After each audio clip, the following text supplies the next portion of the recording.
अस्सलाम वालेकुम स्टूडेंट्स। तो मैं हूं हमज़ा रफ़ीक और आज के इस HTML के लेक्चर के अंदर हम लोग सीखेंगे इमेज लगाने के बारे में। ठीक है कि हम लोग HTML के पेज के अंदर इमेज कैसे लगा सकते हैं। वैसे भी मैंने आपको लास्ट टाइम दिखाया था कि हम लोग एक पेज बना रहे हैं जिसमें सबसे पहले हेडिंग्स थी, कुछ पैराग्राफ्स थे। आज उसके बाद हम लोग देखेंगे उसी के नीचे हम लोग इमेज लगाएंगे।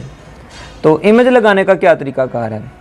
उम्मीद है आपको ये वाला लेक्चर काफ़ी अच्छा लगेगा, क्योंकि इमेजेस लगाना उनको काफ़ी बच्चों का यानी कि शौक़ होता है कि हम लोग कोडिंग के थ्रू इमेजेस लगाएं। ठीक है, तो आज हम लोग यही सीखेंगे कि इमेज कैसे लगाते हैं और इसका बहुत आसान तरीका है। तो चलें लैपटॉप की स्क्रीन पे शुरू करते हैं। तो यहाँ पे हम आगे हैं लैपटॉप की स्क्रीन पे। मैंने आपके जो दोनों चीज़ें पहले बनाई थी दोनों ओपन करके रखी हुई हैं। ये मैंने ओपन करके रखा हुआ है पेज, और दूसरी चीज़ मैंने ओपन करके रखी हुई है हमारा HTML का कोड। ठीक है, जो हमने लास्ट टाइम लिखा था। तो आज हमने क्या करना है, आज हमने इमेज लगानी है। अब ना इमेज लगाने के लिए ज़रूरी क्या होता है, इमेज लगाने के लिए जाहिर सी बात है जैसे हर चीज़ टैग्स के थ्रू होती है, वैसे ही इमेज भी HTML में टैग्स के ही ज़रिए लगता है। अब मैंने शायद आपको पहले बताया होगा कि जो टैग्स होते हैं ये दो तरह के होते हैं, पेयर्ड टैग्स और सिंगुलर टैग्स। पेयर्ड टैग्स वो होते हैं जो कि ओपनिंग और क्लोजिंग टैग्स होते हैं, और सिंगुलर टैग होते हैं जो एक ही टैग होता है उसे उसी में ही ओपन और क्लोज किया जाता है। ठीक है, तो उसके लिए मैं क्या करता हूँ, उसके लिए ना सबसे पहले इमेज टैग लगाया जाता है, जैसे कि IMG टैग, ये इमेज टैग होता है। ठीक है, अब इमेज टैग के बाद ना इसी टैग के अंदर हम लोग एट्रीब्यूट्स देते हैं। ये आपके लिए नई चीज़ होगी। एट्रीब्यूट्स ना दरअसल उसी टैग की ही कुछ प्रॉपर्टीज़ होती हैं, या ये समझ लें उस टैग की कुछ सेटिंग्स होती हैं जो हम लोग अपनी मर्ज़ी से कर सकते हैं। अब जाहिर सी बात है इमेज टैग इमेज तो लगाएगा, लेकिन इमेज कौन सी लगाएगा वो हमारी मर्ज़ी की होगी, और जो चीज़ हमारी मर्ज़ी से होनी है वो हमने एट्रीब्यूट्स के ज़रिए सेट करनी होती है। ठीक है, तो अब सबसे पहली जो चीज़ है ना इमेज की, वो उसका सोर्स होता है SRC। ठीक है, वो होता है SRC। अब जो भी एट्रीब्यूट्स लगाते हैं ना उसमें सबसे पहले तो उस एट्रीब्यूट का नाम होता है, फिर इक्वल का साइन होता है, और जो भी एट्रीब्यूट की वैल्यू होती है वो सारी इन्वर्टेड कॉमा में लिखनी होती है। अब इस SRC या सोर्स एट्रीब्यूट में हमने क्या करना है, हमने ना इसमें उस इमेज का पाथ देना होता है जहाँ पे वो इमेज हमारी पड़ी हुई है। ठीक है, तो अब इमेज हम लोग अपनी कंप्यूटर की लोकल फ़ाइल भी दे सकते हैं, और इसके अलावा कोई भी इमेज इंटरनेट से उठा के भी हम लोग इस इमेज सोर्स में दे सकते हैं। सबसे पहले मैं आपको लोकल फ़ाइल लगा के दिखाता हूँ। ठीक है, आप अगर डेस्कटॉप पे देखें ना, एक मिनट में आपको दिखाता हूँ। यहाँ पर देखें, ये देखें, यहाँ पर ना मेरे पास एक इमेज है, मैंने अपनी रखी हुई है, और इसका नाम है hamza.jpeg। ठीक है, दरअसल ना ये जो फ़ाइल मैंने बनाई है ये भी डेस्कटॉप पे ही है और इमेज भी डेस्कटॉप पे ही है। आप कोशिश करें कि जब भी आप लोग इमेज लगाएं तो इमेज आपकी उसी जगह पे हो जहां पे आपने वो फ़ाइल बनाई हुई है। अब ये दोनों एक ही जगह पे हैं। अब हमने करना क्या है, यहाँ पर ना हमने उसका नाम लिखना है। मैंने उसका नाम क्या रखा था, hamza.jpeg। ठीक है, तो आपने उस इमेज का नाम रखना है और डॉट लगा के उसके साथ जो भी एक्सटेंशन होगी आपने साथ वो लिख देनी है। अब जैसे मैं इसे सेव करूँगा ना, आप देखेंगे और शायद हैरान भी रह जाए थोड़े से, शायद ना भी रहें। तो जैसे मैं इसे रिफ़्रेश करूँगा तो ये देखें, ये जो मैंने इमेज वहाँ पर लगाई थी यहाँ पर क्या होगी, शो हो गई। ठीक है, तो ये मेरी इमेज वहाँ पर पड़ी हुई थी, ये शो हो गई है। अब ये था एक एट्रीब्यूट सोर्स। अब इसके अलावा हम लोग ना इमेज की हाइट और विड्थ ये अपनी मर्ज़ी से सेट कर सकते हैं। जैसा कि आप देख रहे हैं कि ये जो इमेज है ना इसका साइज़ काफ़ी ज़्यादा बड़ा है। ठीक है, और मैं चाहता हूँ कि इतना बड़ा जो साइज़ है ना इमेज का वो मेरे पेज पे ना हो। तो उसके लिए क्या कर सकते हैं, इसके लिए भी एट्रीब्यूट्स होते हैं, और उस एट्रीब्यूट का नाम है विड्थ। इसे भी ऐसे ही विड्थ लिखते हैं, इक्वल का साइन, इन्वर्टेड कॉमे, और इसके अंदर हम लोग जितना भी साइज़ रखना चाहते हैं विड्थ चौड़ाई में वो हम इसको दे देते हैं। जैसे मैं इसका रख देता हूँ जी 200 पिक्सल्स px।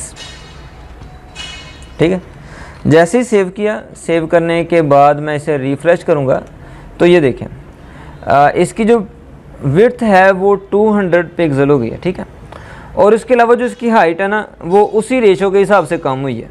अब जैसे मैं इसकी जो विड्थ है ये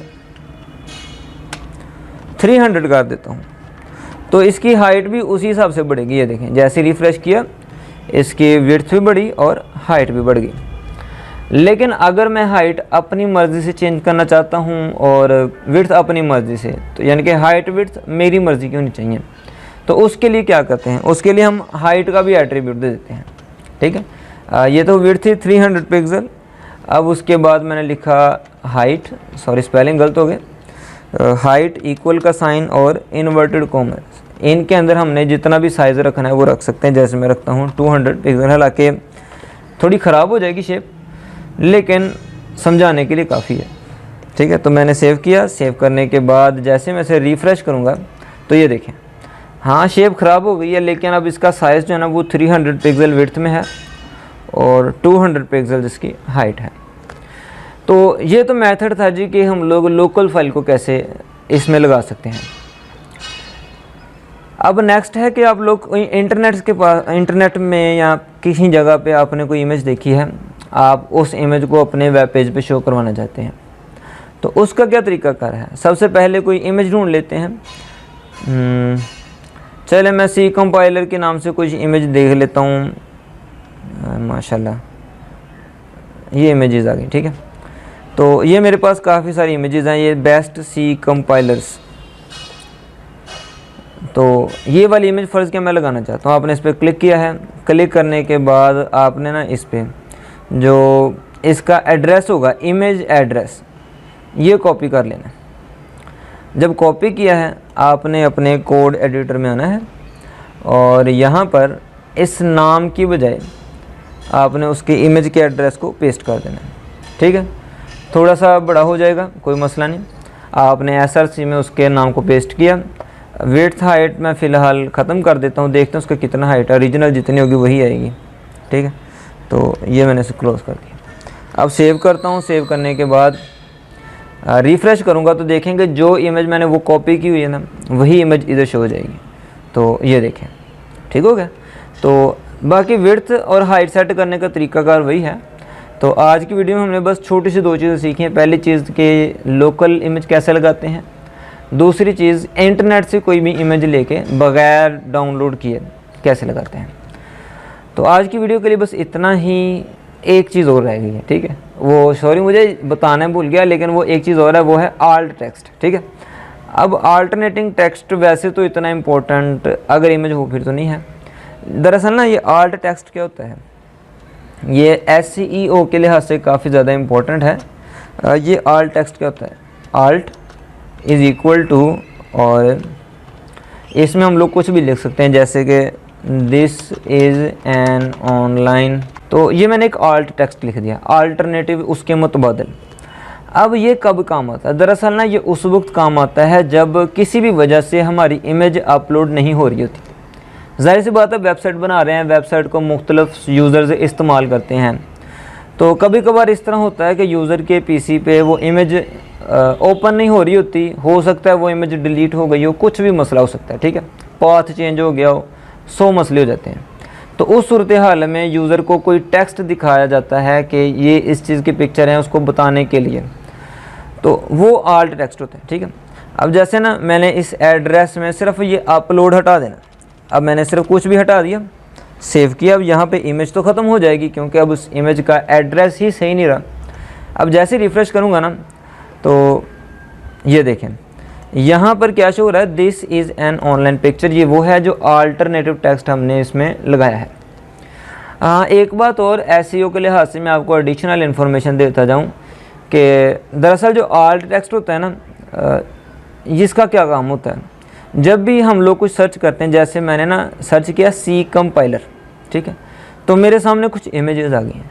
ये दरअसल गूगल हमें वो इमेजेस दिखाता है जिनका अल्टरनेटिव टेक्स्ट सी कंपाइलर था, या उनके टेक्स्ट के अंदर सी कंपाइलर लिखा हुआ था, गूगल वो इमेजेस हमें शो कराता है। तो SEO के लिहाज से इसलिए ज़्यादा इम्पोर्टेंट है कि जो लोग अपनी इमेजेस को सर्च रिज़ल्ट्स में लाना चाहते हैं वो उनका आल्ट टेक्स्ट अच्छे तरीके से लिखते हैं। तो आज की वीडियो के लिए इतना ही। शुक्रिया, अल्लाह हाफ़िज़।